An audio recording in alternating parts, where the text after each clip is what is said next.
Okay, hi everyone. We're going to go ahead and get started. My name is Jayne Huckerby. I'm the director of the International Human Rights Clinic here at the law school. And it's my great pleasure and privilege to be here with my colleagues to share the findings of a new report of the International Human Rights Clinic done in conjunction with the Women Peacemakers Program in The Hague, Netherlands. And the report is entitled Tightening the Purse Strings, What Countering Terrorism Financing Costs Gender Equality and Security. We're particularly happy to be here to present the report. We've had a long and productive week launching the report, first of all, in Geneva in Switzerland at a side event of the UN Human Rights Council, and then also launching the report on Friday at the Commission on the Status of Women in New York. We're also delighted to be joined by Isabelle Geuskens, who is the Executive Director of the Women Peacemakers Program, our partner organisation. And we've been wanting to have you here for a very long time. So we're very pleased that it is actually to be able to release the report and to share the findings here. So the way we're going to be proceeding today is Isabelle is going to give some opening remarks, and then we're going to particularly hear from the current clinic team that have been working on the project this semester. We have Nathan Blakeney, Rem Kadraoui, Wojciech Maciejewski, Glenda DeVille, and Megan Newkirk, all of whom will be really sharing some of the core findings of the report before turning to my colleague, Professor Sarah Adamczyk, to really talk through some of the advocacy objectives that are being pursued in disseminating the report findings. Final word, there are many students who've worked on this project over the duration of its work.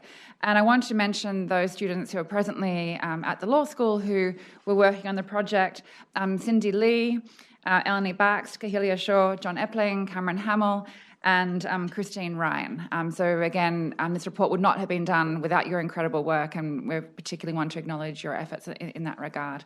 So I'm grateful and happy to hand over to Isabelle Geuskens.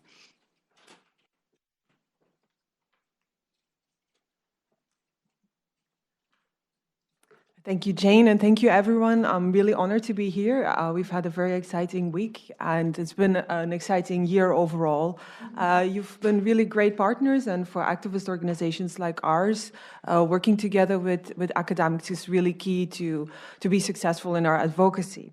Now, I want to give you a very brief background to all this work. Why did we start working on this? We're an activist organization based in the Netherlands, The Hague. We're working with women peace activists all over the world to make sure that women have a role to play in peace building, but also to advocate for a gender perspective in peace building. In 2013-14, we started noticing that in terms of transferring funds to some of our partners, there would be delays. Money sometimes would get stuck. We wouldn't even be able to get it back. But even at one stage, we noticed when we tried to open a second bank account and the bank asked us, what are you going to do? Where are you going to work? And we said in the Middle East, North Africa region, they outright refused us to open a second bank account. So at that time, we knew something is going on. And we started to dig and found out that it has to do with Recommendation 8 of the Financial Action Task Force, which is an international body established in 1989 to address anti-money laundering, but since 9/11 is focusing on counterterrorism financing. And this Recommendation 8 specifically focuses on NGOs or civil society organizations and their vulnerability, in terms of, as they would say, being abused by terrorists to channel funding. What did this lead to? It meant that banks were really de-risking. They were very careful on, providing services or scrutinizing services to NGOs. And it also meant that governments who were being evaluated were putting more control on civil society organizations. Now, at that time, we realized this is going to be a big risk for the women, peace, and security agenda, which is what we're working for. Since 2000, women have been fighting for this for a long time, but since 2000, at UN level, at the Security Council, we got our Resolution 1325, which recognizes that women have a key role to play in peace building, need to be supported, make sure that they can participate, but also recognizes the impact of war on women's lives. And, over the years, women civil society has been a key driver in making sure this resolution is known, but also holding their governments accountable, making sure that it's addressed at government level. One key challenge in getting this resolution implemented is that many times, women's groups are not getting enough funds. And we knew that this challenge would just be another blow, if you can't bank, if you're working in high-risk areas, that's it. At the time, in 2015, there was a global study being implemented by UN Women, trying to evaluate 15 years of 1325, consulting broadly with civil society. And we took the opportunity to really point out that this was an emerging trend that needed to be paid attention to, because money is everything, also for activists. What we did at the time, we started talking to activists in 10 different countries. We also worked with Jayne on this and produced a policy brief for the global study, which is this research that was being conducted, flagging how this was working or turning out, in 10 different countries around the world. It was picked up. It was addressed in the global study.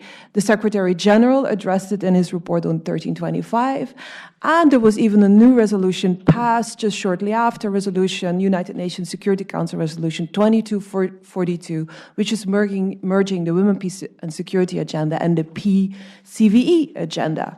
And it has this one line saying that member states and UN need to monitor the impact of counterterrorism measures on women's civil society. Well, we were very happy with that. We also knew that this is a mechanism which is a global mechanism involving banks, involving donors, involving countries, involving civil society. It's not a reality that you can turn around very easily. So we knew next step will be we need more data, we need more proof, and that's also what institutions ask for before they want to change anything.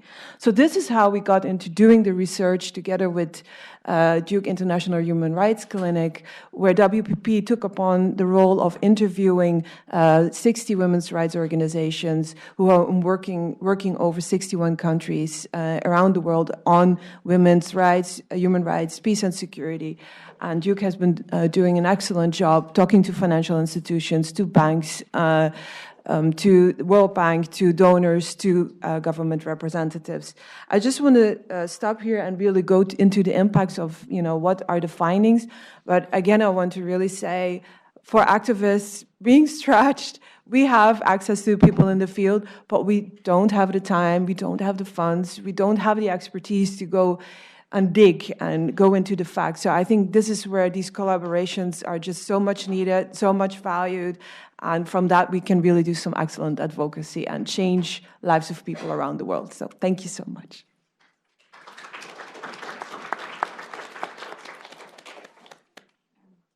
Thank you, Isabelle, for really laying out the context within which the research was undertaken. I'm going to give a very brief overview of the methodology of the report and the core findings before we really delve into the key impacts that will be presented.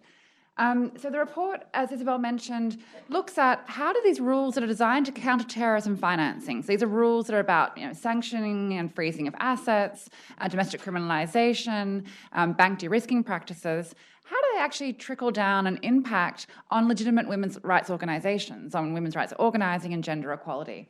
And it was a question that wasn't easily answered, and we had to really think through, from a process perspective, what would be the appropriate methodology to identify those core impacts that people are very reluctant to talk about and to share, and definitely not able to always link to a broader counterterrorism framework. So as Isabelle mentioned, WPP conducted 60 surveys with grassroots women's organisations working in conflict or post-conflict settings, and including in areas that may be considered to be at risk of terrorism. And the questions that were asked included, are you experiencing challenges getting your money? If so, what does that look like? What are you doing to adapt to that, to continue your programming? Duke then undertook some data analysis and visualization of those survey results to look at both the factual patterns presented and the prevalence. Alongside the survey work, the International Human Rights Clinic, so these folks right here and those who preceded them, conducted interviews with 53 different organizations or agencies. And those were individuals that were in government, that were in intergovernmental, so UN, for example, institutions, NGOs, so very large non-governmental organizations, donors. So really speaking to people, both government and non-government donors, and asking, are you changing how you do your grant giving by virtue of these counterterrorism financing rules? Are you changing where you send money, who you send money to, and what you support? We also spoke, as Isabelle mentioned, to financial institutions, okay, to banks, asking about how they are doing this particular implementation of financial crime controls. And then we undertook through the clinic extraordinarily extensive secondary research. So what do we find? Overall, big picture finding, as a result of rules that are designed to counter-terrorism financing, women's groups around the world have lost access to funding, right? Not getting their funds, and they've had the ability to use the banking services heavily circumscribed. And the result being that women's rights activists are really squeezed between terrorism and violent extremism on the one hand, and how governments respond to that. And let me kind of break that down a little bit. A lot of the women's rights organizations, and actually 86.67 in the survey undertaken by WPP, believe that their organizations' work, what they do every day, on the ground, contributes to combating violent extremism and terrorism. Okay? These are women who work on peace building. They work on rule of law promotion. They work on development. They work on conflict resolution.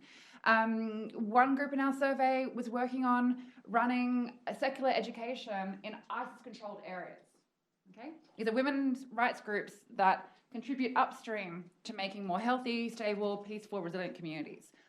86.67 said, that's what we do every single day. Survey also asked, well, how many of you think that counter-terrorism measures are having an adverse impact on your ability to do your work? Okay, so 90%. Right? So we have what we call and describe when we talk to policymakers is an acute squeezing, right, of the women's groups on the grounds and the front lines doing the work being penalised by government measures to counter terrorism. I'm not going to go into this in much, I'd rather sort of head over to you guys to talk through the impacts. But what we often get asked when you do work in human rights, and particularly in gender and human rights, very often the governments will say to you, or banks will say to you, okay, well, we accept that there might be an adverse impact, but why are you talking about women's groups? Why are we even focusing on that demographic as being potentially experiencing these impacts? And there are a number of reasons that we give all these reasons when we talk to policymakers, to explain to them that the ways in which civil society works on the ground really differ according to the type of work you're doing and the sort of broader patterns of discrimination in your community. And just to give you one, very brief example, a lot of the women's groups that were surveyed for the report, very often are criminalised by their own governments as terrorists. Okay? These are groups that are challenging social norms. They're trying to change the fabric in their communities. And one way that governments crack down on them is to either label them terrorist supporters or to actually apprehend them under anti-terrorism laws. And that is particularly difficult in this environment to then be able to provide them funding. Okay, if you're a donor sitting in North America trying to send money to a women's group in Syria that has been called a terrorist organization by a particularly repressive government, then that is very difficult to do. These are the 5 core impacts. They are coming. I'm not building suspense. I'm just going to leave those there for one moment and hand over to all of you to take us through these impacts. Yeah. Okay, so the first impact is use of countering terrorism financing to reduce resources in operating space. I'll talk about that for a bit.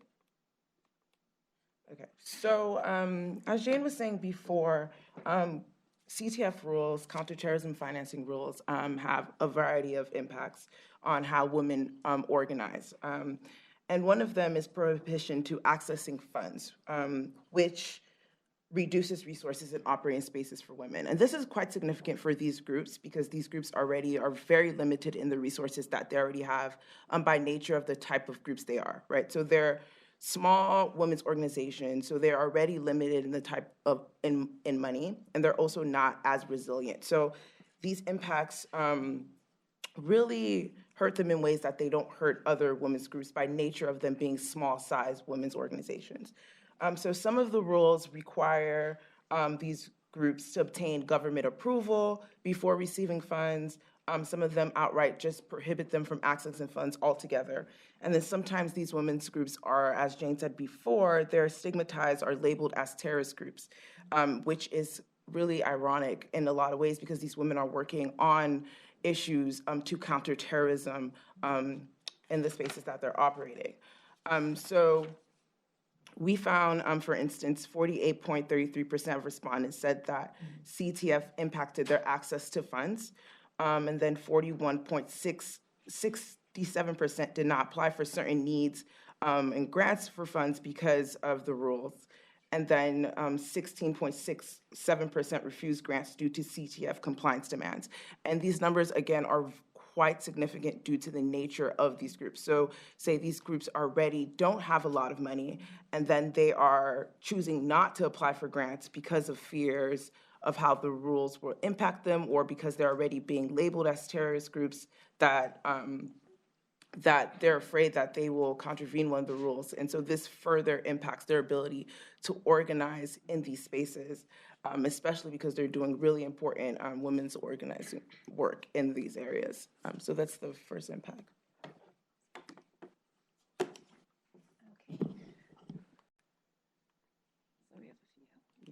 We have a couple quotes, I guess, from the survey that was done by WPP.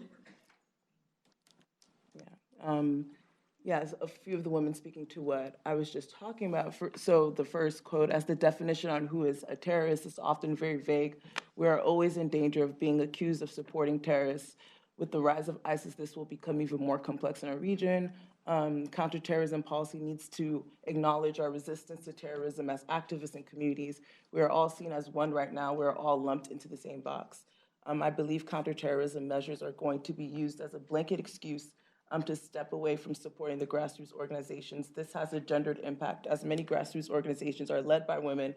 Therefore, counterterrorism regulations harm the women who work on peace and gender equality. So essentially speaking again to our findings, how these rules are undermining the work that these women are doing to actually achieve what CTF rules are essentially there to achieve. No, definitely. So I'm going to talk about the second sort of key impact that we noticed, which were programmatic partner and beneficiary impacts. Okay, so we'll go one by one. To build on what Glenda was talking about, women's rights organizations and groups working for gender equality are often small. They're also often very young. They may sort of arise in issues in conflict areas or post-conflict areas. So they don't really have the track record that a lot of larger international NGOs would have.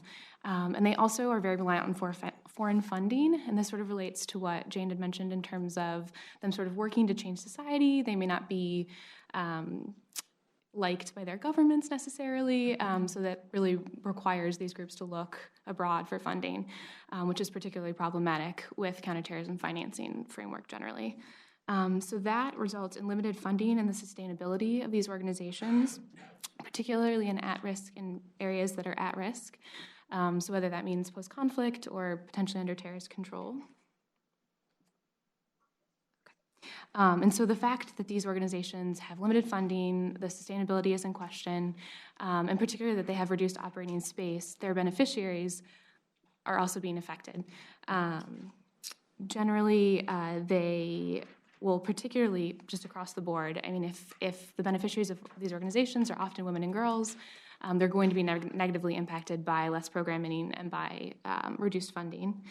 And particularly in areas under terrorist control, less ability for these groups to operate may result in gendered effects, for example, with women and girls becoming reliant on terrorist organizations for service provision. And particularly within that sort of terrorist focus, there's definitely a limit on programs that would support female victims of terrorism and violent extremism. And that can happen for a number of reasons. Both, one, because often victims may still be in the geographic area that's controlled by terrorism, or because there's a question of how to distinguish sort of former terrorist from victim. There's also challenges for donors who might be interested in helping to fund programs that focus on disengagement, rehabilitation, and reintegration of women who have been involved in violent extremism. And finally, sort of on a very broad level, donors sort of have been developing a preference for larger, better known, maybe international organizations. They're safer as partner implementation, for example. And often this is going to result in larger and fewer grants, which means that grassroots women civil society are going to have trouble both either, even as subcontractors, which means they're not sort of driving the agenda, and also because they don't have the capacity to accept like large cash influxes or the resources and the admin necessary to comply with a lot of due diligence and compliance required for those larger grants. So we're going to look at a couple quotes from the survey. Sorry, lots of button pressing. So I'll just leave this up for a second, then I'll read some from the next page.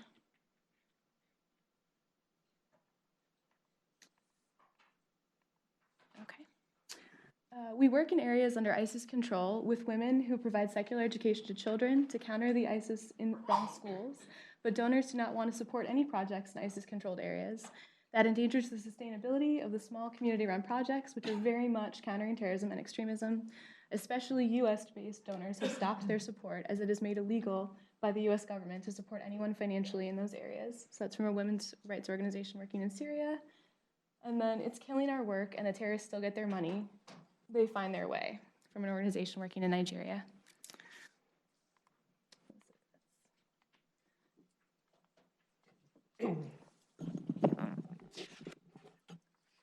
All right, so I'm going to be going over the third impact, which is financial exclusion and restrictions on access to financial services. And in short, de-risking undertaken by banks and financial institutions is far broader than just wholesale account closure, which, according to our statistics, was about 3%, actually 3.33%, and instead encompasses a variety of other effects. Perhaps one of the most pervasive effects, 56.67% said they experienced delays in or not receiving funds from donors. And these delays can last from weeks to even months at times. And it just really speaks to the fact that this constitutes effective account closure. It very much defeats the purpose of having a bank account if you can't receive money or send money or keep money in it.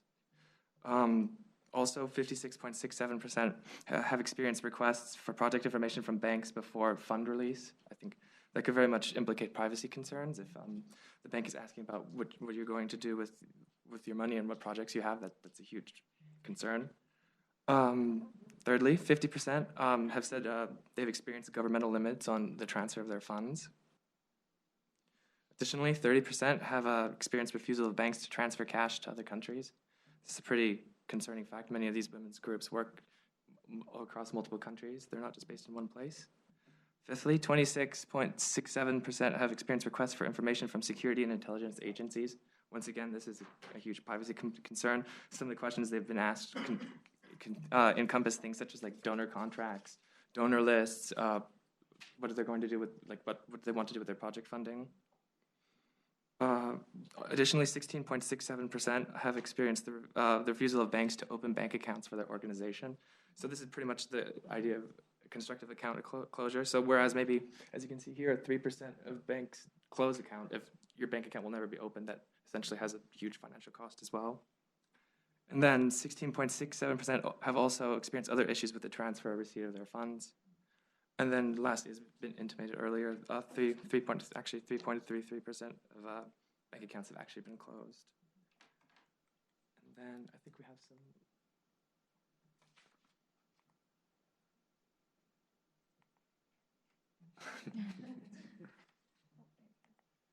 Okay. So all these really speak to the problem, but I would like to draw attention to the first quote, which really speaks to the idea of like the inundation of requirements leading to effectively a constructive account closure. So a women's organization working in Pakistan has said we're not able to open a bank account anymore is not that the bank officially refuses us the bank account, but they have made the process for opening the bank account so heavy with so many regulations, verifications, and documents we need to provide that it's become totally impossible for us to comply with all of that. We cannot fulfill those, especially small organizations cannot open accounts anymore.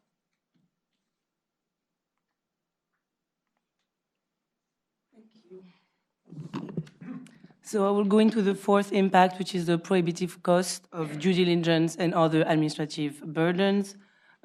Due to the counterterrorism financing rules, I will use CTF now because it's too hard to pronounce, on women's rights organization. So basically, as we were saying, the size and the profile of the organization are really key to analyze the impacts because of their size and their resources. Most of the time, adding to the administrative burden that they already have on their daily life and programmatic reporting and all of those, adding the financing rules is another burden on them. So most of them sometimes do not apply for funding from donors that will impose a high compliance burden because increased due diligence expectations are costly for women organizations.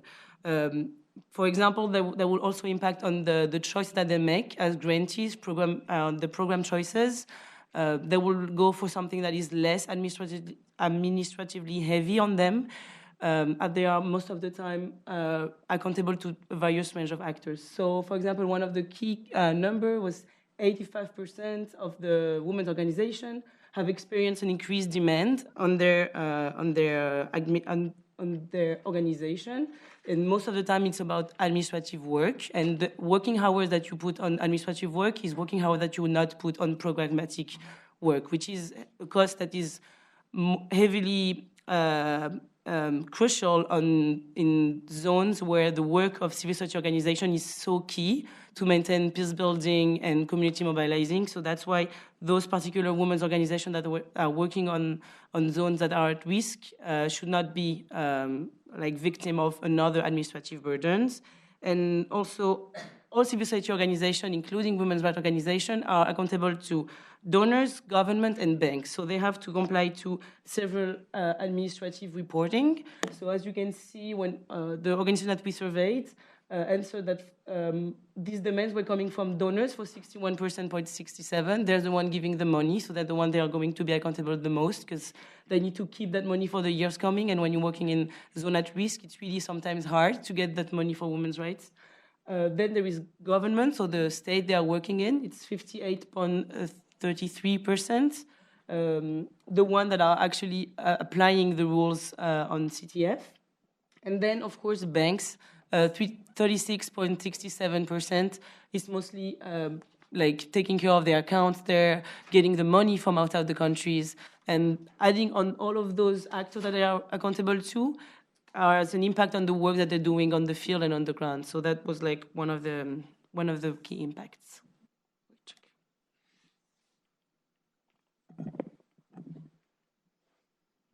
Oh yes, good. So yeah, from an organization working in Uganda, because yes, all of the women's rights organizations are coming from almost every continent and all of the world. It's not a particular region. It's really something that we saw in many, many countries. So we are afraid of the impact of counterterrorism. So we work on our toes and we have an extra workload through all of the requirements, the governments to provide information. So it's again on the daily work of those of those organizations that CTF rules have an impact on. And you can go. So the last impact we want to talk you through is related to insecurity and the adaptive measures that are applied by women's organizations working in the field. And my colleague already mentioned that women's organizations very often work in very oppressive environments. So governments very often want to control space of civil society, and they also very often label women's organizations as a terrorist. So according to our survey, 60% of respondents said that they feel constant fear of being prosecuted or harassed under CTF rules. They can be prosecuted, for example, according to any statute that criminalize material support for terrorist organizations. And in fact, 50% of respondents confirmed that they experience harassment or prosecutions related to CTF rules. And despite this oppressive environment, women's organizations still want to do their work, so they have to adapt somehow to those circumstances. And 53.33% of respondents started to use cash carrying as a coping mechanism to deal with limited access to financial services. But it is not as simple as we can imagine, because very often they have to cross the border with cash, and not often it is legal to cross the border with significant amount of money. They also have to carry cash through areas controlled by the terrorists, and they also have to very often cross military checkpoints. So it's very risky and dangerous activity. And I think what makes it even more dangerous that they don't carry like envelope with dollars, but the local currencies are very undervalued in comparison to dollars. So in fact, they carry bags with bills. So it's very visible and it's very risky for them to carry cash. Other adaptive measures, 23.33% of respondents said that they started to use accounts of other organizations.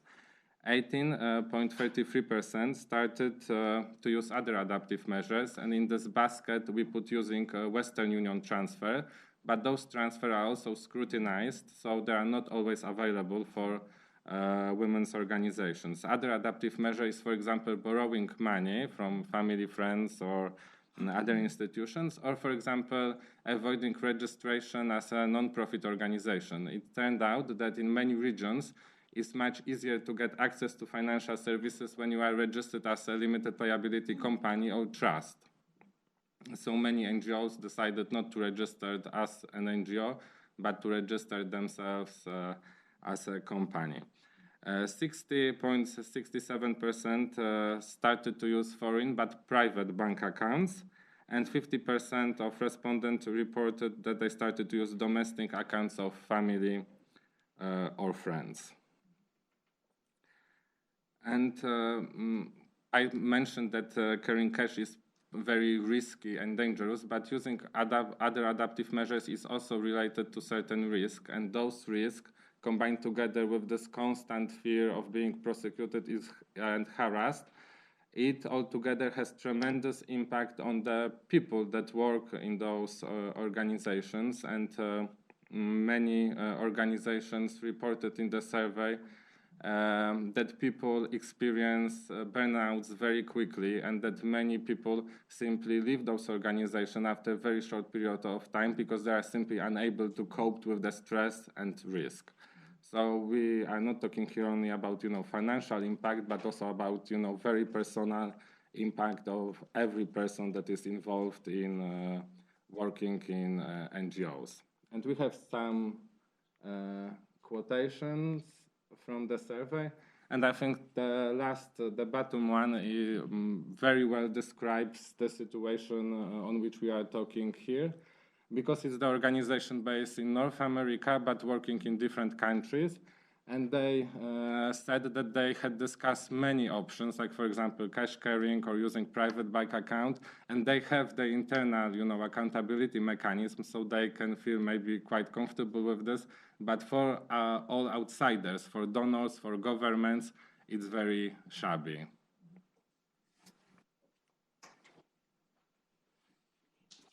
And so what was particularly important, not only in documenting these core impacts, was actually to remind governments and to remind policymakers that these are not mere inconveniences, but actually these impacts implicate their obligations under international human rights law. So a huge contribution of the report, and I think Sarah will talk more about this in a moment, has really been to remind stakeholders that these impacts involve violations of international human rights law, that they are required to follow by virtue of their applications and so forth. So some of the things that we remind governments of is that under international law, you're required to prohibit discrimination on the grounds of gender and sex. what that means is if you have a rule, like counterterrorism financing rules are gender neutral on their face. Okay? When you read a rule about criminalization of sanctions and freezing of assets, it's gender neutral.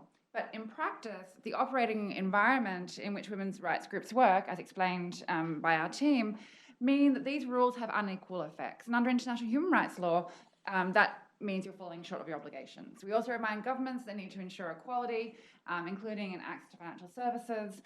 They need to ensure what we call in international human rights law freedom of association, assembly, and expression, which means basically the ability to work as civil society. Okay, that you have a right under international law to that, and that means you need to get access to your money. Okay, you can't be have freedom of association, assembly, and expression if you haven't got the funds to do your work. We also make very clear right now, as Isabelle sort of was also talking about in relation to FATF, that women's rights organisations are often not at the table when governments are formulating their rules to counter terrorism financing.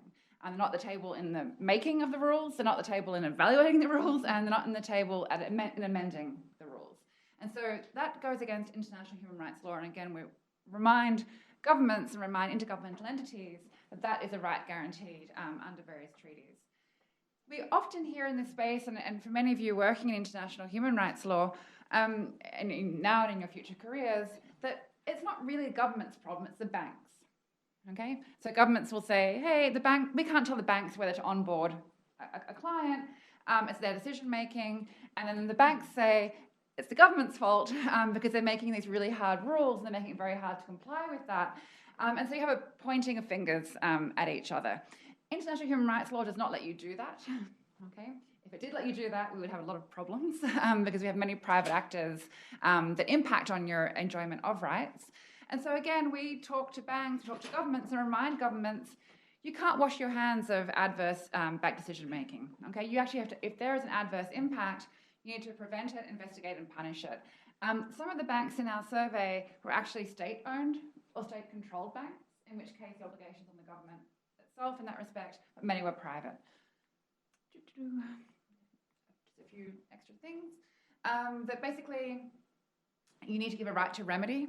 So what it means in international human rights law, if you have a rights violation, you have a right to have that redress for that, okay? And so where women's rights groups have been deprived of access to financial services, there needs to be a fix.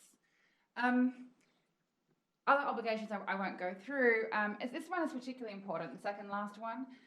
So sometimes we hear from governments, from donors, but these rules are being implemented in conflict areas, in post-conflict context. Do we really have to apply our human rights obligations in those spaces? The answer is yes. You do need to be applying your obligations in a situation of conflict prevention, conflict, and post-conflict.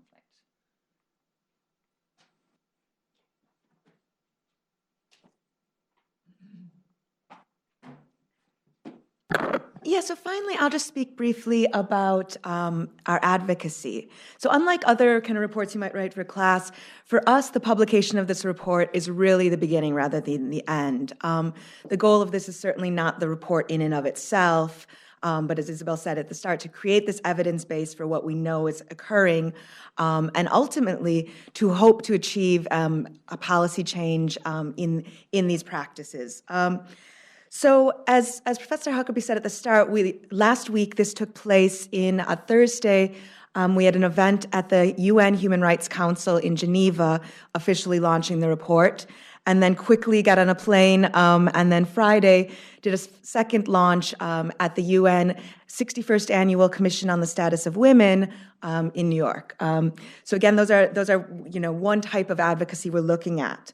The challenge, as you can imagine, in doing advocacy on these issues is not only just the complexity and the level of technicality, but also the number of different stakeholders involved and the number of different stakeholder interests. So, for example, this has involved advocacy with multilateral institutions, and by those we mean UN agencies, World Bank, as we mentioned, the Financial Action Task Force falls under this. And so just looking at those, we're also looking at states themselves. So a lot of the laws, particularly are dictated, by U.S. government laws, given the global reach of U.S. counterterrorism policies. but also even the role of the U.S. dollar. And then, as the panel has said too, a lot of these women's organizations are working in areas with repressive governments, and the governments are using these under the guise of counterterrorism, using these policies and regulations to further repress women's organizations. Also looking at civil society, information sharing within civil society. As we've mentioned too, just the fact that civil society often even just doesn't have a seat at the table in these discussions, and their participation is very limited. And as we just said at the start, the level of fear. Organizations are very reluctant to discuss these issues. So how can we work with civil society to both raise awareness of these policies, and then also what they can do themselves to gain, to hopefully kind of help advocate for themselves. Donors too. I mean, that came out, from a couple of those examples as well, is the role of donors in imposing these restrictions, and this kind of, as we said, this conflict and this policy incoherence between wanting to achieve kind of gender equality and programming for women, but at the same time making it impossible to actually get funding to where it's needed. And then financial institutions, too, the role they play and the role they often are as an ally. Financial institutions themselves are often, frankly, not super keen to take on these responsibilities of due diligence, of actually being deputized in some ways by the government. So these are kind of, as we think through the different areas, the different people, actors that we're trying to target and make a difference, they're all in various levels of these groups. And even within these, there's it's involved engagement with human rights actors within either multilaterals or states, financial institutions, the counterterrorism and security groups. So very briefly to say, as this has been just a start, and some of the advocacy has been public fora, like at the Human Rights Council or the CSW. It's also involved a lot of bilateral meetings and discussions with those, both raising awareness and seeing what next steps could be. So just a simple, for example, at the UN, we've already had meetings with two of the main counterterrorism agencies. And there's a lot of acronyms we've learned going through this. The CTED, the Counterterrorism Executive Directorate, as well as CTITF, the Counterterrorism Implementation Task Force. We also, even just today, Isabelle's colleague is in Vienna meeting with the Financial Action Task Force as part of civil society's engagement on that on an ongoing basis. Additionally, with the human rights, with the UN human rights body, the Office of the High Commissioner for Human Rights, as well as UN Women. So again, this is an ongoing process, and for us, it's really just the start in both raising awareness and hopefully contributing to change down the line. So, thank you.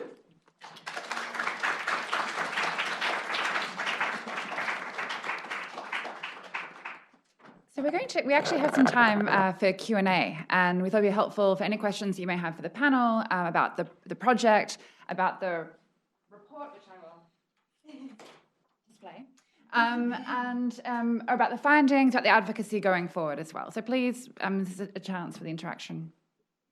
Yes. Would you mind saying your name and if you're at the law school, and then direct your question? Hi, my name's Margaret McLaughlin.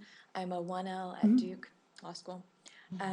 But prior to coming to Duke, I worked with banks on AML and CTF issues, primarily US-based and European banks, and I did a lot of work around the consequences for aggressive de-risking measures, primarily with respect to the bank's financial performance rather than the human costs. And so one of the things that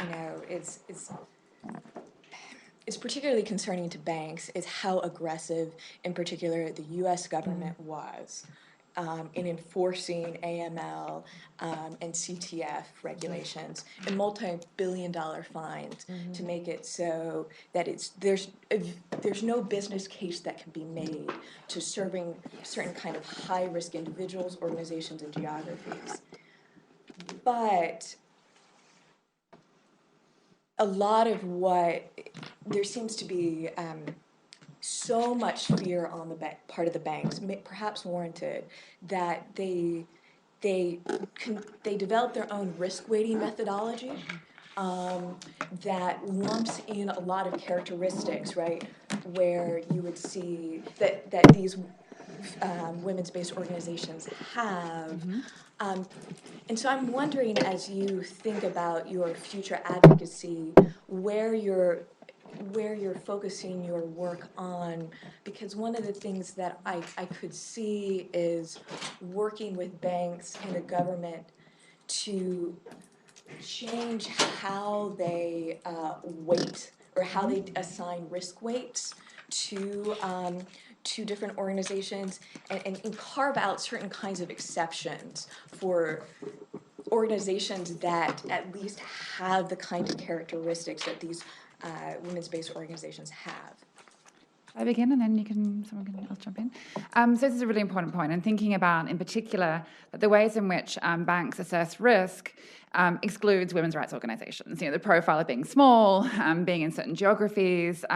Also, frankly, these are, as was pointed out, these are low-profit clients, right? And so when you're trying to undertake an assessment about, is it worth keeping this particular client, the risk and the fear of enforcement and reputational concerns and so forth really mitigates in favor of not providing banking services. Additionally, one feature that's important when thinking about the sort of weighting of risk and the whether to onboard a client and so forth is banks rely very heavily on private sector compliance tools in thinking through whether or not a particular client is a safe client. Now that involves searching databases for individuals' names, organizational names.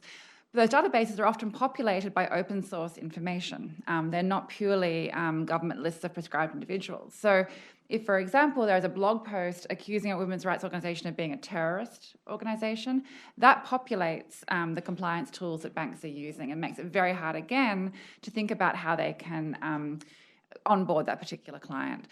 So, in terms of future advocacy, as Professor Adamczyk mentioned, there is a bit of a synergy here. Banks have recognized that they, and particularly banking associations, have been very vocal in saying, we have reached a tipping point in this area. The costs of compliance are exorbitant. We have no guarantee that we won't have a sanction if we do, if there is inadvertent diversion of money to a prescribed individual organisation. And we are debanking legitimate customers. There's been a recognition of that. And so I think it's an unusual example of where, not that unusual, an example of where the interests of banks in sort of thinking more about how they implement their risk and financial crime controls actually coincides with that of civil society here. Everyone wants this to be sort of changed in a way that enables the provision of services to banking institutions. So one of the things that's being called for in terms of recommendation, the World Bank and ACAMS, the Association Certified Anti-Money Laundering Specialists, have been really pushing a multi-stakeholder dialogue that actually brings banks and governments and civil society to the table to really get out of the impasse that we've spoken about, which is that often governments are aggressively enforcing these rules and banks are left with no option but to do so. Do you want to add any more reflections on institutions? No? Okay. I saw another question. Yeah. Mm-hmm. I'm Michelle. I'm an LLM student. Okay. And I was wondering, do you think that the media can help? Because you were talking about the problems and it's sort of profiling. Yes. Yeah. Mm-hmm. And to what extent are the media an ally to your cause? That's a great question. Do you guys want to begin answering that? Media. So it's really important, and I think this comes back to the very first challenge in doing this work that Isabelle identified and Professor Adamczyk also spoke about, is that groups don't share the impacts on they're experiencing.